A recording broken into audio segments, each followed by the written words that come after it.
Salut, je m'appelle Cosette. Et moi, Mélissa. Nous sommes mamans et nutritionnistes spécialisées en pédiatrie.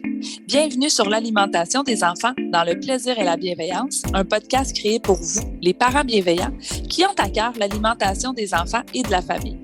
Notre mission est de vous accompagner dans les défis qui peuvent parsemer le chemin de la découverte alimentaire. Seul ou en compagnie d'invités, nous partagerons trucs et conseils pratiques à déguster tout en étant sur la route, en train de plier une brassée ou en relaxant avec un bon café réchauffé. Avec nous, vous comprendrez le pourquoi du comment pour vous donner ou redonner confiance en vos approches parfaitement imparfaites pour permettre à vos enfants de devenir des mangeurs heureux, compétents, curieux, intuitifs et bien dans leur corps, une bouchée à la fois, dans le plaisir et la bienveillance. Bonne écoute!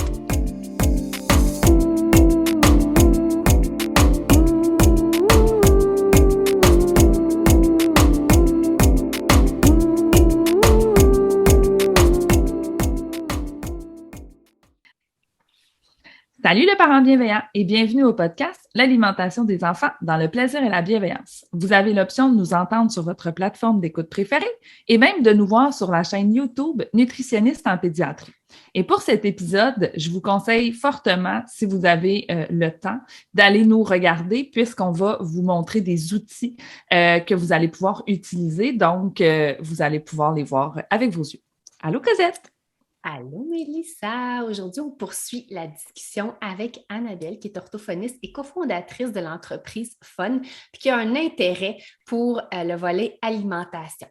Parmi les questions qui revenaient souvent, en tout cas à nous les nutritionnistes, que ce soit des questions adressées parfois à nous, parfois aux orthophonistes, parfois aux ergos, le choix des biberons et SUS était assez fréquent, autant sur le choix que les techniques pour le sevrage, comment s'y prendre pour y arriver, mais aussi sur le choix des verres à privilégier chez les enfants, chez qui on veut soit sevrer le sein, sevrer le biberon. Donc, comment faire pour y arriver?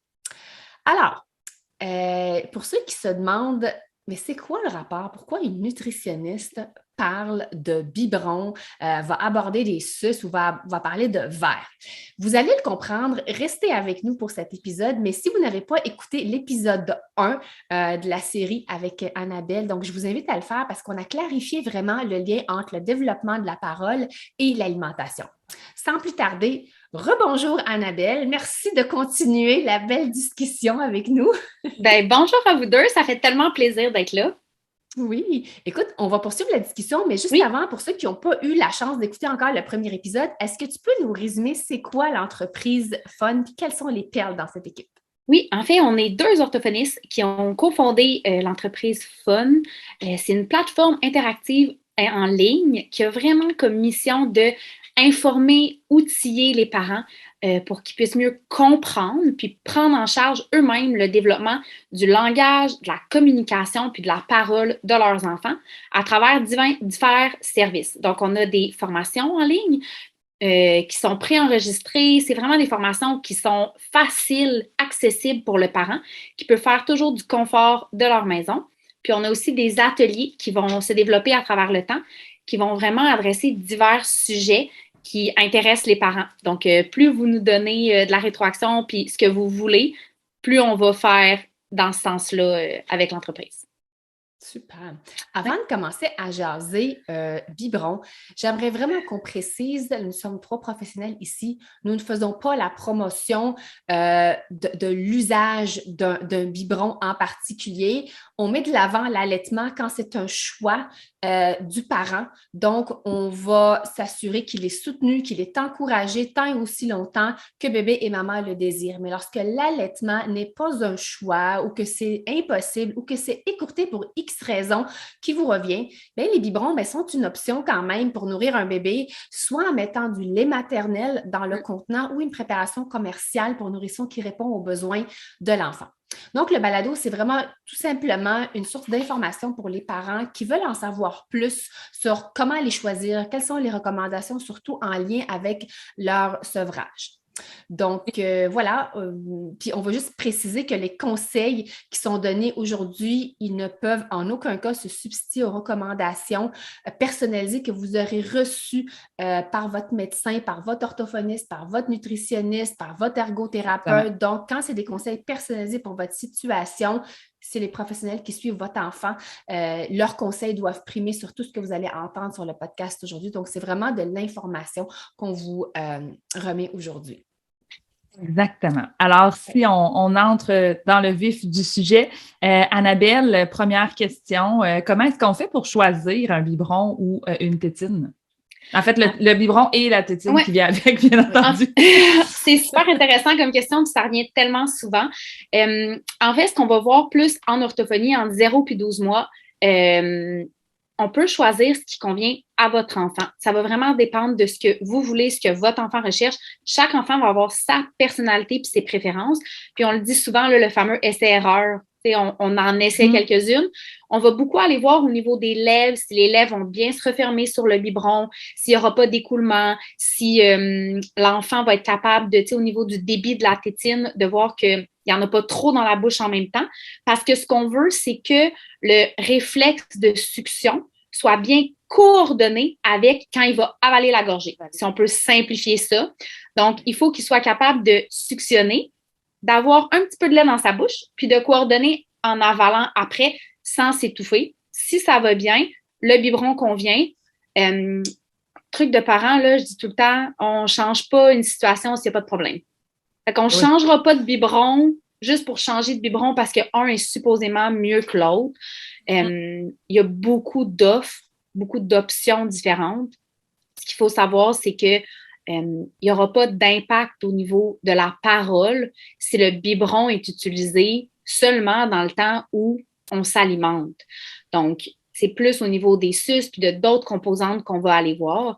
Mais au niveau de la succion, on veut juste que l'enfant, vous pourrez répondre plus précisément en nutri, mais on veut que l'enfant s'alimente, qu'il soit satisfait, qu'il soit plein, puis que ça réponde à ses besoins. Si l'enfant se met à travailler trop fort pour manger puis que là, il se désintéresse, bien là, il faut trouver d'autres solutions. Puis après, je pense que c'est comme parents aussi, on a chacun notre conscience de les produits qui sont dans le biberon, la composante.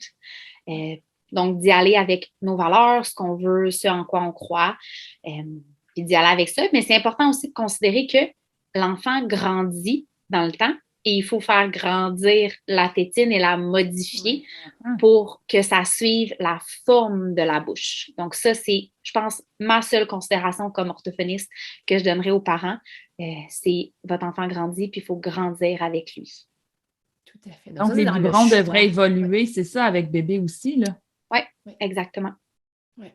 Donc, c'est assez simple, c'est succinct. Comment choisir un biberon en autant qu'on évolue aussi dans le format, dans la grosseur, pour s'assurer que donc ça répond aux critères que tu viens de nous nommer.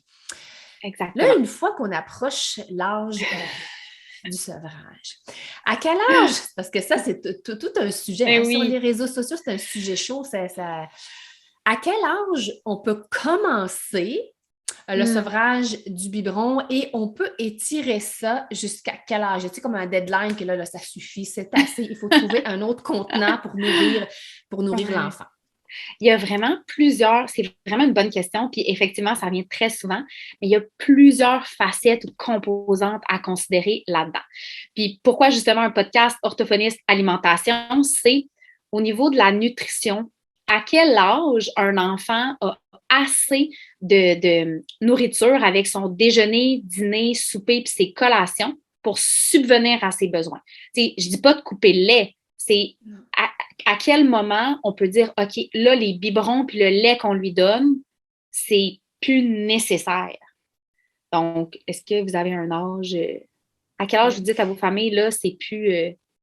En fait, ça ne représente pas la majorité de son apport pour aller chercher l'énergie dont il a besoin. On va commencer au début, c'est 20 %. À l'âge de 6 mois, là, manger représente, les aliments complémentaires vont représenter à peu près 20 %. Puis arriver vers l'âge de 9 mois, c'est à peu près 50-50. C'est des chiffres théoriques. OK? Ça varie d'un bébé, mais ça nous donne une idée. Puis plus on approche 12 mois, là, aller jusqu'à 24, on est plus dans le 70 l'alimentation, puis 30 le lait. Fait que plus on approche le 1 an et demi, là c'est vraiment, l'apport en lait diminue. Puis est-ce que le lait peut être pris avec les repas? Oui. Ou collation? Donc, c'est ça. Puis c'est super bien ce que tu dis, puis ça me sonne des cloches parce que on va mettre justement disponible sur notre Instagram puis notre Facebook un petit visuel parce que comme parents, c'est tout le temps pratique d'avoir ça sous la main. Mais vers 6 mois, on va en discuter après, là, on commence l'introduction au verre ou au verre à paille. Puis à 12 mois, on recommande généralement d'essayer de sevrer le biberon. Puis une raison super simple à ça, c'est que quand votre enfant commence à manger à 6 mois, il va passer de ce qu'on appelle une déglutition non mature, donc plus une succion. Tu sais, vous le savez, là, quand vous mettez le biberon dans la bouche ou le sein dans la bouche de votre enfant, c'est un petit mouvement de succion qu'il va faire avec sa langue pour aller se nourrir. Quand vous allez lui donner les premières bouchées de nourriture, c'est magique ce qui va se passer, mais votre enfant ne saura pas quoi faire avec sa langue à ce moment-là. Ouais. Il va tranquillement le développer. Il va développer ce qu'on appelle un patron de déglutition mature. Comme vous puis moi, on avale. Les mouvements avec sa langue, les muscles qui vont être impliqués, comment il va bouger sa bouche, puis coordonner. C'est vraiment une espèce de danse, hein, l'alimentation là, dans la bouche, puis comment tout ça va se coordonner. Il va devenir plus efficace. Puis, comme tu disais, Cosette, ça va devenir plus facile pour lui de s'alimenter, puis ça va être plus efficace. Il y a plus de nourriture qui va se ramasser dans sa bédaine après. Puis c'est à ce moment-là qu'on veut laisser le biberon en arrière parce qu'on veut favoriser un bon patron de déglutition parce que ça a un impact sur la parole. Ça a un impact sur la parole après. Si un enfant n'a pas ce patron-là qui est mature, ça va avoir un impact négatif sur sa parole par la suite. Donc, 6 mois, on commence le verre. 12 mois, on essaie le plus possible de limiter le biberon. Puis, je dirais, là, gros max, j'irais même pas jusqu'à 18 mois, là. J'irais vraiment... 12 mois, ça serait ma limite personnelle là, de recommandation avec laquelle je suis confortable. Puis là, après, il y a tout le temps la réalité de parents, l'équilibre. On veut rester sain d'esprit. Si votre enfant prend un biberon 5 minutes par jour, son lait est fini, ça le réconforte, il s'endort. On choisit nos batailles. C'est pas ça qui va faire en sorte qu'il va mal parler par la suite. Tout est une question d'équilibre. Mais si votre enfant a un biberon dans la bouche avec de l'eau, du lait toute la journée, je pense aussi que ça peut avoir un impact sur l'alimentation parce qu'il va avoir moins faim. Il va tout le temps être en train de boire du lait ou de... Fait qu'il faut séparer la suce du biberon pour le réconfort. Puis là, on pourrait avoir des conseils d'une psychoéducatrice probablement là-dessus aussi pour cet aspect-là. Oui. Et je trouve ça important aussi que tu le mentionnes que quand on donne ces recommandations-là, là, on ne veut pas que les parents, justement, se sentent coupables ou se disent « Oh mon Dieu, je l'ai fait trop tard » ou « Là, il faut que je le fasse. » Puis, on s'adapte à notre enfant. Puis, comme tu l'as dit, il faut venir voir l'enfant dans sa globalité aussi, dans son développement global, la place du biberon, est-ce qu'il est exposé aux autres, au verre et tout ça, là. Fait que exact. Je pense que c'est important, puis je suis contente que tu l'aies dit, justement, là, le but de ça, c'est pas de venir vous rajouter, parce que je le sais, des fois, les parents font, ouais, là, je le sais, alors encore, si tu correct, si tu pas correct, puis tu sais, on veut leur enlever des couches de culpabilité, là, sur les épaules, là. Fait que c'est, voyez votre enfant dans sa globalité, puis est-ce que ça semble nuire aussi, là, comme je disais, à tout le cheminement dans son développement, là, c'est tout ça qu'on essaie de mettre en place. Puis comme on disait, c'est pour ça qu'on fait le podcast aussi, c'est juste pour que vous aider à mieux comprendre, pour mettre les actions en place pour que votre enfant puisse évoluer là, positivement dans tout ça, là. Oui, puis des fois, de le savoir à l'avance, ça nous permet de se préparer mentalement.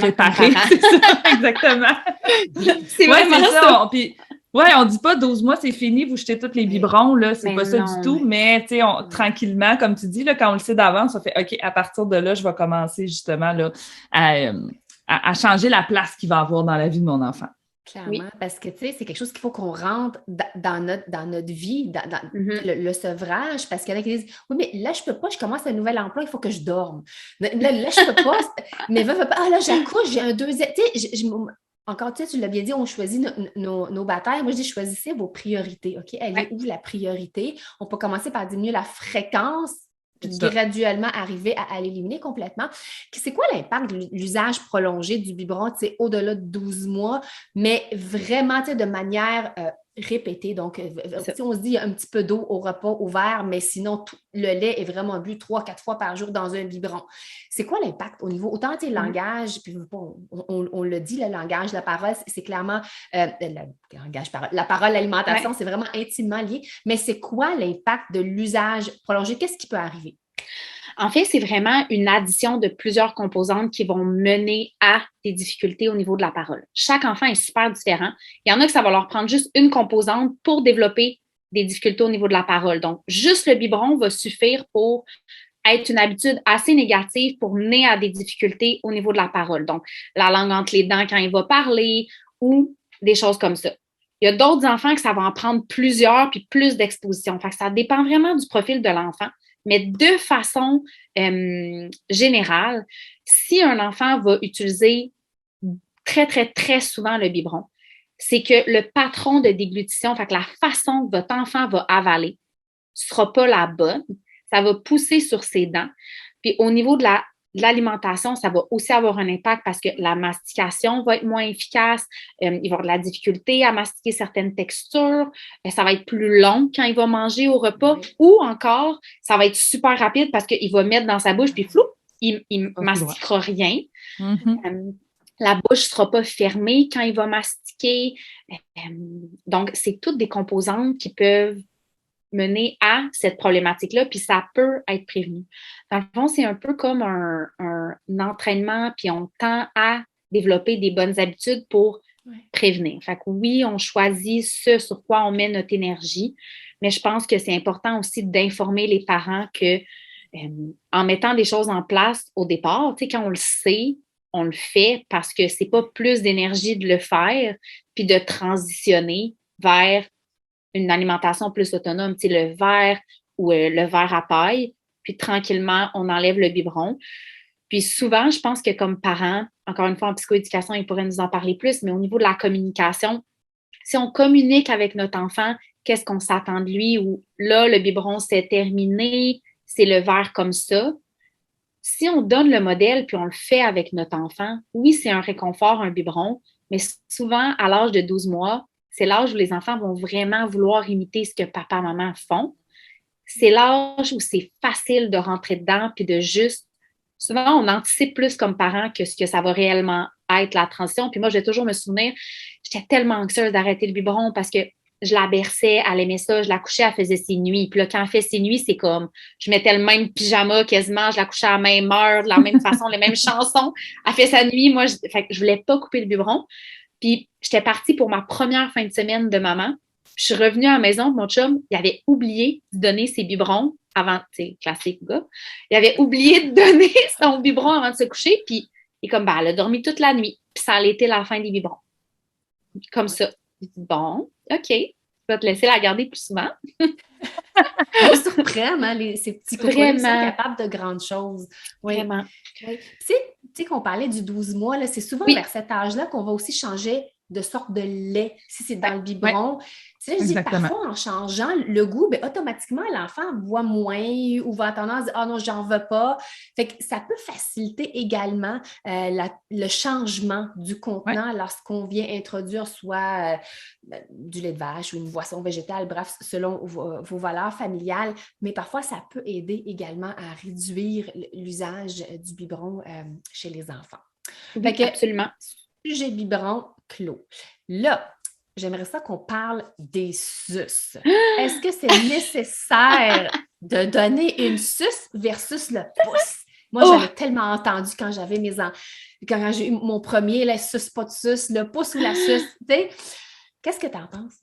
Écoute, j'ai vu beaucoup, beaucoup, beaucoup d'enfants, puis ça, c'est plus une expérience personnelle. Le pouce, on ne peut pas l'enlever. C'est ça.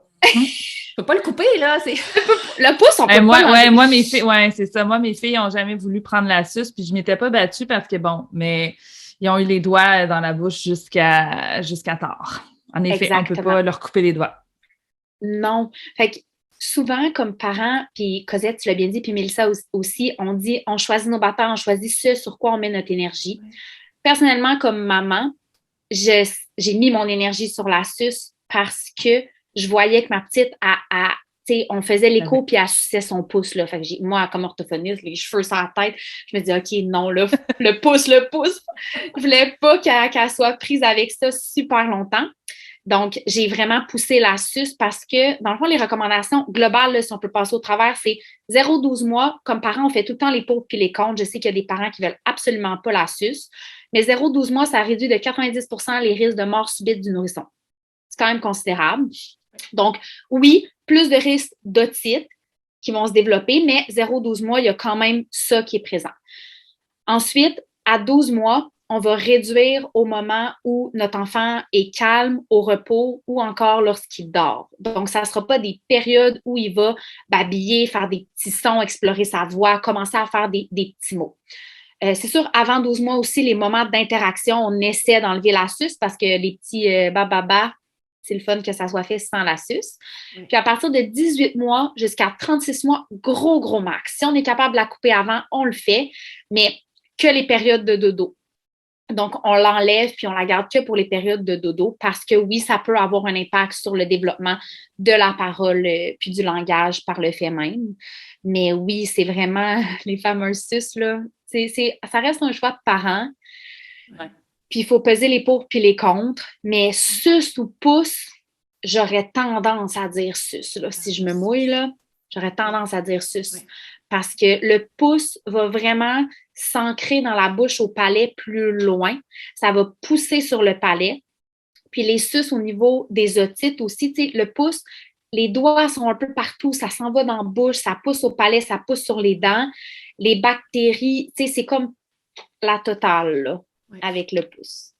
Oui. C'est pas tous les bébés qui vont accepter la suce, mais s'ils peuvent aller chercher un petit peu de réconfort, les enfants, via ça, fait qu'on va priser plus la suce que le pouce.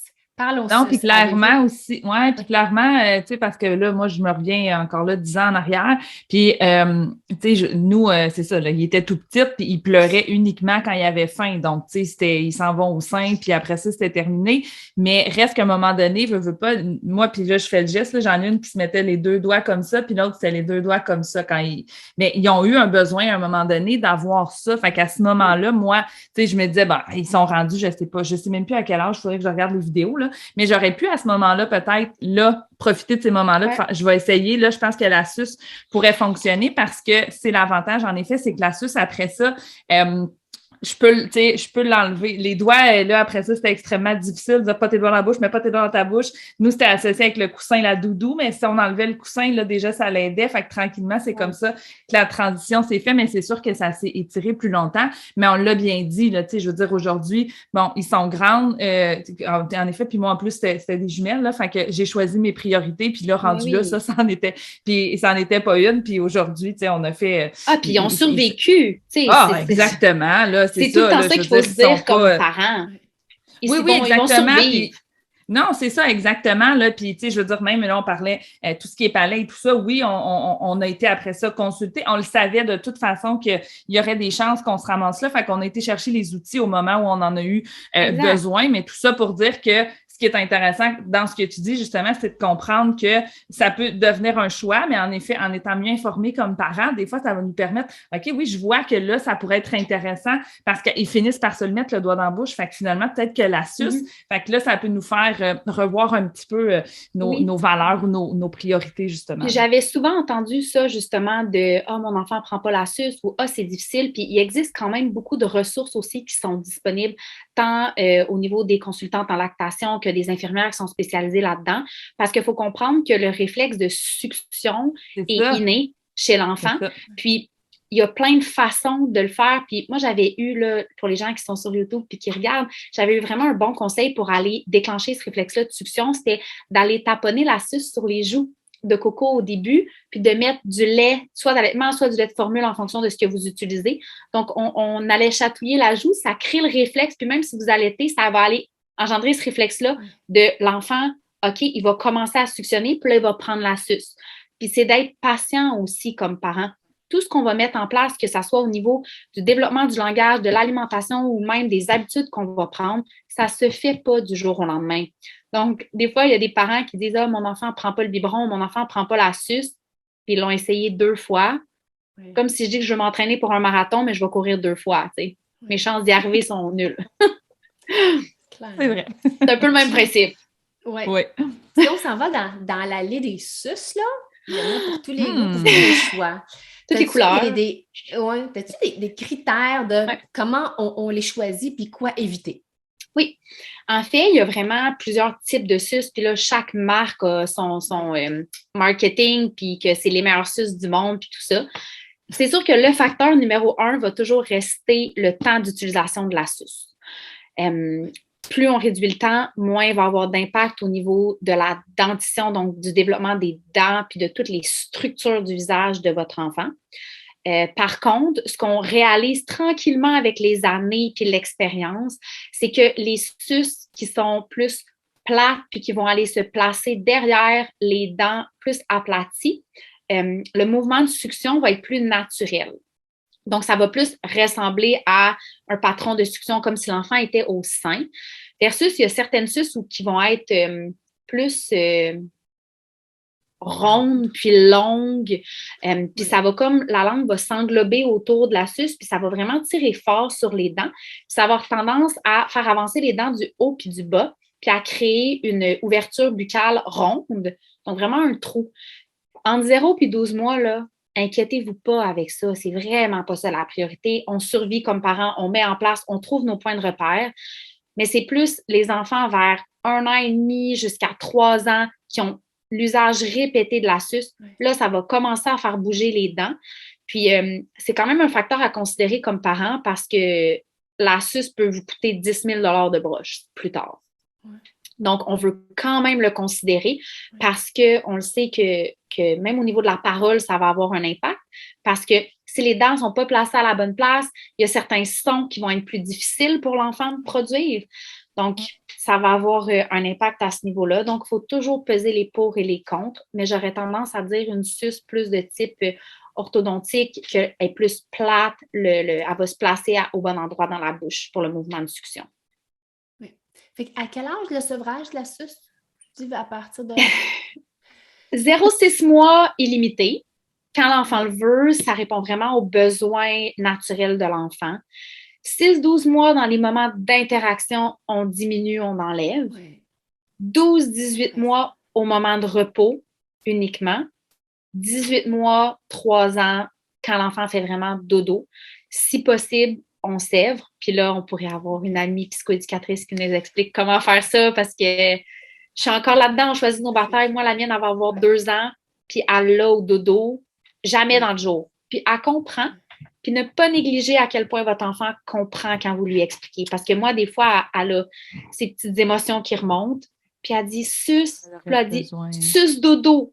Elle sait qu'elle fait dodo sa suce, puis elle trouve d'autres façons de lui enseigner. Tu sais, elle a le droit de vouloir sa suce, puis c'est correct.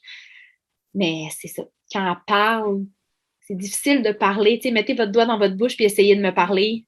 Ouais, c'est ça. Ça se peut qu'on se comprenne pas. Ouais. Tout à fait. Fait que biberon réglé, suce réglé, un dernier volet dans les outils qu'on utilise, surtout en alimentation.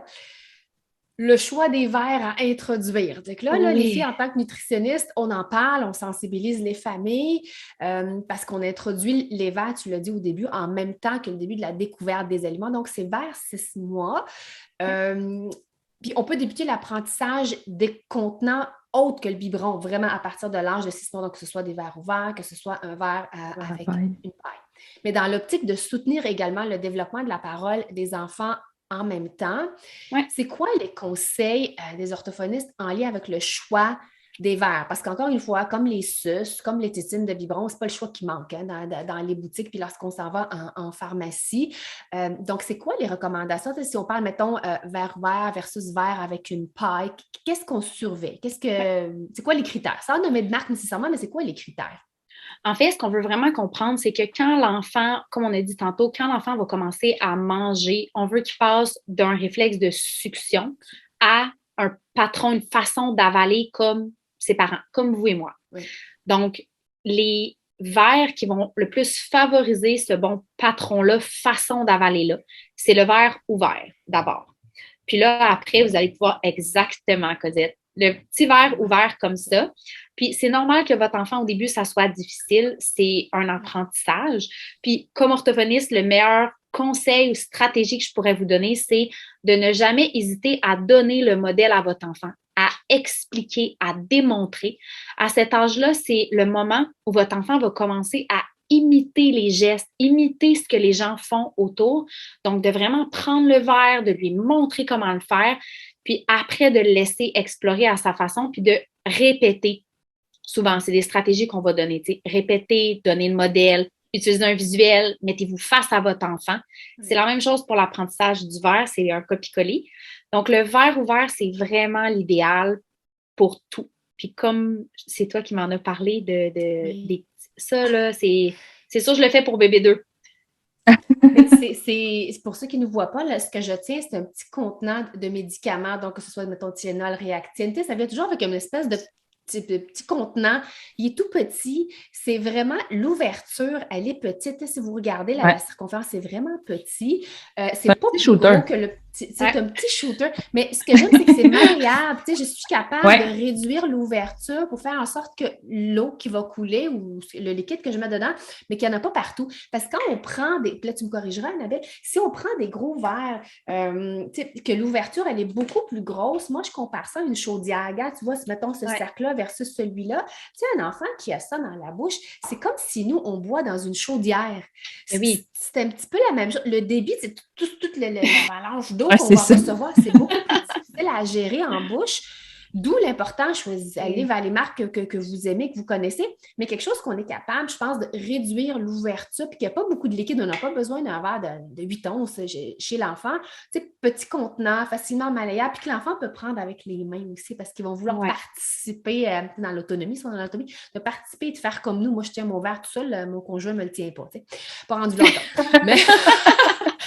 Ils vont vouloir le tenir et l'approcher à leur bouche. Fait que moi, c'est comme les outils qu'on utilise. Puis je pense que tu utilises aussi, Annabelle, les verres ouverts chez les cocos. Mais oui, pour avoir un petit débit d'eau parce que ça leur permet de faire l'apprentissage au niveau de où ils vont aller placer leur langue, comment ils vont réagir. Tu sais, c'est un apprentissage. Il faut qu'ils développent ce réflexe-là de coordonner, en fait, dans le fond, faut qu'on arrête de respirer quand on avale. Donc, de coordonner la respiration avec la façon d'avaler. S'il y a trop d'eau qui arrive en même temps, ça donne pas de chance à l'enfant. Dans le fond, c'est comme quand on va dans la piscine puis on prend un bon bouillon, là. C'est le même principe. On veut pas faire vivre ça à notre enfant. Donc, une petite gorgée pour juste que son cerveau développe le réflexe de contrôler la gorgée d'eau, d'arrêter la respiration pour synchroniser avec quand ils vont avaler. Puis tranquillement, ils vont être de plus en plus autonomes puis ils vont être en mesure de le faire d'eux-mêmes.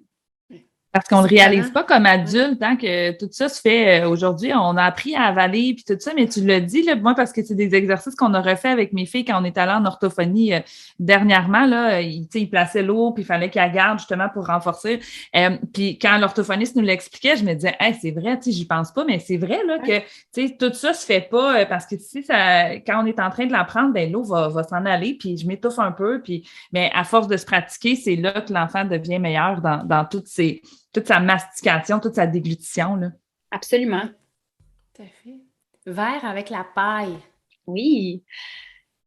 Moi, en fait, les 2 verres que je recommande ou que je conseille, c'est d'abord le verre ouvert, parce que comme parents, on met notre énergie sur une chose à la fois. Donc, on commence avec le verre ouvert. Une fois que ça va bien, on va introduire le verre à paille. Pourquoi le verre à paille? Pas n'importe quelle paille, pas n'importe quelle longueur de paille. On va vraiment vouloir, on va en parler, je pense, après, de commencer avec une paille qui est plus longue. C'est plus facile à apprendre de cette façon-là. Puis, on va terminer avec une paille qui est courte parce que c'est celle qui va amener l'enfant à avaler de la bonne façon. Donc, placer vraiment la paille sur le bout de la langue pour avaler d'une façon la plus optimale possible.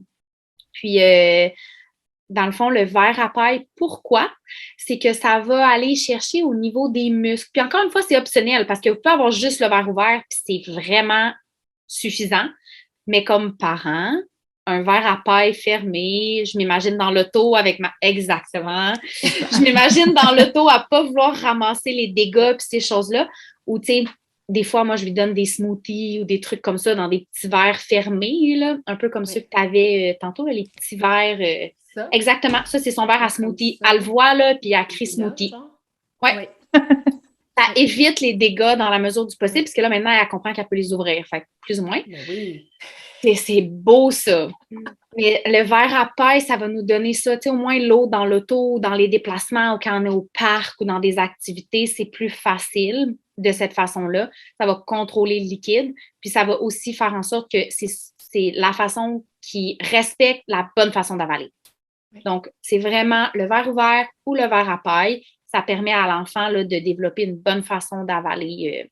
C'est mes 2 recommandations. Souvent, avec l'ergothérapeute, c'est ce qu'elle m'expliquait, puis tu pourras confirmer également, ça vient aussi travailler, tu sais, qu'on fait un duck face quand on boit à la paille, là, tu sais, oui. on fait ça. Mais ça vient aussi travailler les muscles ici qui sont impliqués dans la mastication. Donc, quand on boit, on travaille également, on muscle les travails impliqués dans la mastication, mais dans le langage également. Fait qu'on fait, tu sais, c'est pas juste pour le plaisir, achetez-vous des verres à paille, mais il y a comme un objectif aussi, Ouais, c'est ça. tu sais, pour soutenir le développement de la parole. Puis, ce que j'aime, moi, c'est celle que je recommande souvent parce qu'elle est accessible, on le trouve partout, ce verre-là. Puis, je sais pas si vous le voyez à l'écran, mais il y a comme une valve ici. C'est que parfois, quand c'est trop difficile à boire, ben moi, je viens et je la coupe au niveau où ce qu'on voit ici, la valve anti-dégâts. Ouais. Ça fait un peu plus de dégâts, mais ça raccourcit, tu sais, quand tu dis on commence longue paille, puis ensuite on réduit. Puis je le dirige, tu sais, voyez-vous, ici on peut le fermer. Moi, je le présente aux enfants de ce côté-là parce qu'elle est encore plus courte de ce côté-là que de ce côté-là. Fait que je le présente de ce côté, puis je coupe, il ne reste pas grand-chose vraiment. Là, je pense que ça fait le travail, puis c'est vraiment anti-dégâts, puis il y a comme un poids en dessous qui fait que, bon, la paille, elle est où ce qui est liquide. Ça aussi, c'est un bon choix. Il y a une paille, puis cela. Fait qu'allez-y selon le budget, selon ce que vous trouvez. Mais le pourquoi, on a insisté. Paille, verre ouvert. Il y a comme une raison en arrière de ça, autant au niveau de l'alimentation qu'au niveau de la parole. Oui, puis je sais que souvent, les enfants qui vont avoir des diagnostics quelconques, fait que des hypotonies ou des difficultés plus au niveau de la parole, on va beaucoup favoriser le verre à paille parce que ça va aller chercher ces muscles-là. Un enfant qui se développe de façon normale ou typique, on peut y aller avec un peu n'importe, tu sais, les verres ouverts. On n'a pas besoin d'aller chercher une force de plus, juste en allant en alimentation puis en parole. Donc, si votre enfant parle et mange, c'est suffisant. Oui, travaille assez. Oui. Qu'est-ce que tu penses de ce genre de verre avec une valve? Tu sais, il y a différentes marques qui en font. La Cosette, elle monte un verre 360, là. Ça s'appelle tout, peu importe la marque, là, ça s'appelle des verres 360. Tu sais, je veux dire, il y a comme une espèce de valve ici.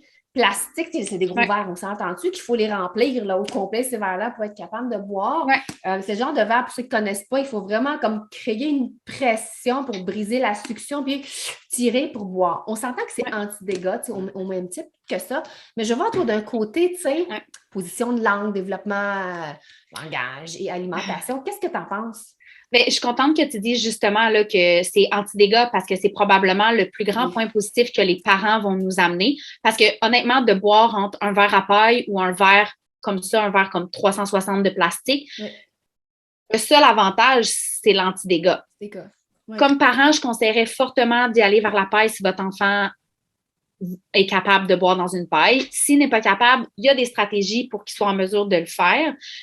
Pourquoi pas le verre 360? C'est relativement nouveau comme courant de pensée parce qu'avant, c'était hyper favorisé, tout le monde l'utilisait. Ce qu'on se rend compte, c'est qu'il y a 2 facteurs. En fait, l'enfant va souvent pencher la tête vers l'arrière. Si on ne met pas assez d'eau dans le verre ou de lait ou peu importe ce que votre enfant boit, si on penche la tête vers l'arrière, ça ne permet pas à l'enfant de contrôler de façon adéquate ce qu'il va boire. Ça va passer tout droit, puis c'est pas idéal. Donc, le mouvement ne sera pas optimal. Le point numéro 2, c'est que souvent, on se rend compte que les enfants vont vraiment avancer la langue beaucoup pour aller suctionner. Fait que la langue va passer entre les dents, chose qu'elle ne devrait pas faire, votre langue, quand vous êtes en train d'avaler. Donc, la langue ne devrait jamais dépasser les dents, puis ça va pousser sur les dents de cette façon-là. Puis ça crée une mauvaise habitude, en fait, à votre enfant. Encore une fois, je mets un bémol là-dessus, dans le sens où si vous allez une fois au zoo ou au parc avec des amis, puis là, vous avez un verre qui traîne dans le fond, puis vous ramassez celui-là, puis c'est vraiment pas grave. C'est si votre enfant boit tous ces breuvages à l'heure des repas, des collations, dans l'auto.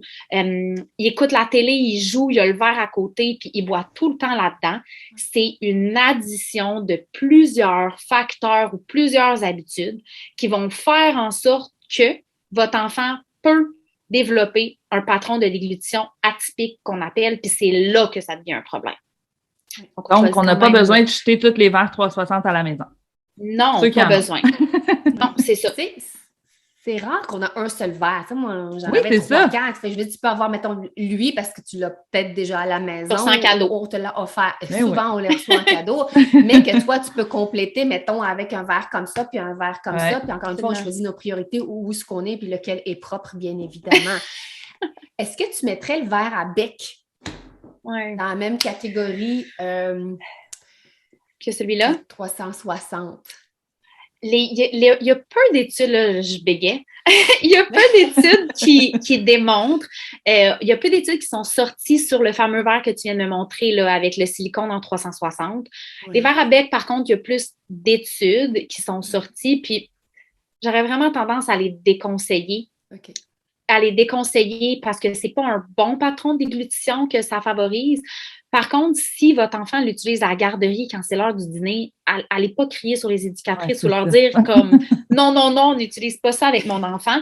C'est une addition qui va faire en sorte. Puis ce que les nouvelles études démontrent, c'est que votre enfant est capable de savoir la différence entre « OK, là, je mange, il faut que j'avale de la bonne façon. Puis, j'ai un verre à bec, je vais faire un mouvement de succion qui est différent. » Puis, s'il y a ce mouvement de succion-là une fois par jour en utilisant le verre à bec, ça ne causera pas de problème, à part s'il y a un autre diagnostic ou s'il y a une problématique sous-jacente à ça.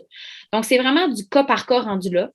J'aurais tendance à vous dire, si vous voulez mettre les chances de votre côté, allez-y avec le verre ouvert ou le verre à paille. Après, on y va en fonction de ce qu'on vit dans notre quotidien, puis c'est qu'il y a tellement différents verres qui sont offerts. Mais comme parents, quand on le sait, que notre enfant, ce qu'on veut, c'est qu'il n'y a pas de dégâts. Fait qu'il n'y a pas de dégâts avec le verre à paille. Oui. Donc, c'est ça. Oui. Moi, ça serait mon option. En fait, ils ont été créés pour nous. Moi, c'est ce que je dis, le verre, mettons 360, verre à bec, ça a été créé vraiment pour le parent. Parce que c'est ça. Tout anti-dégâts. Mais si on a le même facteur anti-dégâts avec une paille, mais pourquoi pas aller joindre le til à l'agréable. Oui, puis vers 18 mois, l'enfant peut boire quand même dans une bouteille d'eau normale aussi. Là. Oui. Et, une bouteille d'eau normale, c'est anti-dégâts. Fait qu'il y a vraiment cette période-là de comme 12-18 mois où notre enfant, 16-18 mois, puis même avant, là, moi, la mienne, à 13 mois, elle buvait dans les petites bouteilles d'eau anti-dégâts comme un adulte, elle voulait faire comme nous. Ouais. Donc, c'est ça, d'y aller avec les intérêts de notre enfant, puis d'essayer justement le verre à bec à limiter, là, si possible. C'est possible. Puis, tu sais, pas les enfants, tu sais, ils ont comme de l'intérêt à avoir des choses qui choisissent. Tu sais, l'autonomie, j'ai décidé de mon verre, j'ai les choisi. Ouais. Tu sais, des fois, les amener avec nous puis choisir leur verre avec une paille, tu sais, à l'effigie d'un personnage qu'ils aiment particulièrement. Absolument. Ça peut les accompagner dans le sevrage. Mettons qu'un enfant, il est vraiment, il aime beaucoup son verre à bec ou le verre 360, c'est plus difficile. Puis on peut aller un peu dans le côté ludique, tu sais, dans le plaisir. Là, tout passe par le plaisir. Hein. C'est le fun, c'est sûr que je vais l'essayer. Puis si j'ai décidé de mon verre en plus, c'est encore mieux. Hein? Ouais. Puis j'avais lu un truc, moi, que j'ai utilisé personnellement qui fonctionne à merveille. La mienne, c'est les licornes en ce moment. Je me traîne un paquet de collants de licornes. Fait que là, quand on ne veut pas telle chose, là, il y a un collant qui s'en va là-dessus à l'épicerie ou sur la pointe de lait. C'est du lait de licorne. Puis là, tout passe de cette façon-là. Donc, les verres, une crise parce qu'elle ne veut pas ce verre-là, on ne sait pas pourquoi. Parfait, c'est un verre de licorne. Puis ça passe bien. Ah, absolument. Le temps que ça passe, pourquoi pas? Ah, oui. Si ça me coûte 2 $ de collant de licorne, oui. C'est vraiment... on va juste faire une petite parenthèse chez les bébés qui ont eu des freins de langue. Oui. Donc, soit qui ont eu une intervention ou pas d'intervention, ou les enfants qui ont un développement atypique. Quels sont les défis au niveau soit de la prise du biberon, de son sevrage ou de l'apprentissage ouvert? Est-ce que tu vois des difficultés chez ces enfants-là avec frein de langue ou pas et enfants avec développement atypique? En fait, il y a plusieurs types de freins de langue, puis on pourrait en parler vraiment longtemps. Les freins de langue, ce qui arrive, c'est que c'est important avant de décider de couper le frein de langue ou de dire que c'est le frein de langue la problématique, d'avoir une équipe avec qui vous faites confiance autour de vous. Donc, une consultante en lactation, il y a des infirmières, il y a des gens vraiment qui se spécialisent là-dedans parce que pour que le frein de langue ait réellement un impact sur l'allaitement, l'alimentation, la parole ou la façon d'avaler de votre enfant, c'est certains types spécifiques de freins de langue, puis leur restriction est différente. Donc, il y a différents niveaux, grades de freins restrictifs, puis il y a différents types de freins aussi. Il y a en dessous de la langue, il y a des freins postérieurs, donc qui est le muscle en arrière, il y a des freins de lèvres. Donc, il faut vraiment aller voir c'est quel type de frein, c'est quoi les difficultés que vous vivez, puis c'est quoi l'impact qu'on cherche à aller, quel impact on veut avoir. Est-ce que c'est une meilleure prise du sein? Est-ce que c'est une meilleure prise du biberon? Est-ce que c'est l'alimentation? L'enfant a de la difficulté à bouger la langue dans sa bouche. Mais pour ma part, au niveau de la parole, pour qu'un frein de langue soit restrictif au point où il y a un impact au niveau de la parole, il faut que votre enfant ne soit pas en mesure de bouger sa langue jusqu'à ses petites bosses derrière ses dents. Donc, quand il va dire un T, par exemple, là, vous allez tous dire T en même temps que moi, là. Quand vous allez dire T, si votre enfant n'est pas en mesure de monter sa langue là dans sa bouche, là, le frein de langue va être restrictif au point où on va avoir de la difficulté à parler. Puis là, il y a plusieurs autres professionnels qui... Ouais. C'est comme une addition de plein de facteurs. Puis c'est pour ça que je recommande vraiment de vous équiper de gens autour de vous avant de prendre cette décision-là. Ouais. Super. J'espère que c'était clair. Ah oui, c'est très clair. Donc, si on résume, biberon, ça c'était simple, dans le choix de la titine. Oui, on essaie d'arrêter à 12 mois si on est capable, transitionner vers autre chose. Ensuite, on a eu la fameuse SUS. Oui. 0-12 mois, on essaie vraiment il n'y a pas de limite, ça réduit. On fait en fait le pour puis le contre comme parents. Autour de 6 mois, on ralentit pour favoriser l'exploration du babillage puis des interactions. À 12 mois jusqu'à 18 mois, on garde ça le plus possible dans les moments calmes ou de repos ou de dodo. Puis de 18 à 36 mois au gros maximum. Si on est capable de le faire avant, on le fait avant. On ne s'alarme pas si c'est à 3 ans, mais c'est juste qu'on le garde pour les périodes de dodo parce que quand votre enfant parle puis communique avec une suce dans la bouche, c'est difficile. Puis il y a plus de risques de faire des otites, que les dents bougent. Il y a différents facteurs là, qui vont venir en compte aussi là-dedans. Puis le dernier point, c'était les verres. Verre ouvert, c'est vraiment mon préféré. Verre ouvert ou verre à paille pour le besoin des parents, des dégâts, parce que sinon on devient fou. Puis en plus, c'est les deux contenants dans lesquels nous, en tant qu'adultes, on boit. En tout cas, moi, je n'ai pas de verre avec chez moi, là, pour moi. Mais, tu sais, oh non! Mais, tu sais, un verre ouvert ou un petit drink avec une paille, fait que ça reste que, tu sais, on l'apprend. Oui. Parce que socialement, c'est des choses qu'on utilise. Là, oui. Absolument. Ouais. Puis truc de parents là, au repas, parce qu'on ne veut tous pas ramasser les dégâts. Mais à l'âge de 6-12 mois, les enfants adorent nous imiter. Puis moi, ce que j'avais acheté, c'est les petites saucières là, en métal. Oui. Je mettais de l'eau ou du lait là-dedans. Oui. Puis j'en mettais juste un petit peu dans son verre à la fois. Puis là, dans le prochain podcast, on va en parler, mais on travaillait l'utilisation des gestes. Fait que je lui demandais encore, puis elle commençait, puis elle renversait elle-même dans son petit verre. Fait qu'au moins, à chaque fois, elle renversait, il y avait un demi-once qui tombait à terre. C'était moins le dégât était moins gros. Exact, parce que c'est sûr que si vous donnez un gros verre ou un pichet d'eau, votre enfant, les habiletés ne sont pas là, puis là, on se tanne. Mais oui, c'était vraiment... on travaillait les gestes de cette façon-là. Oui.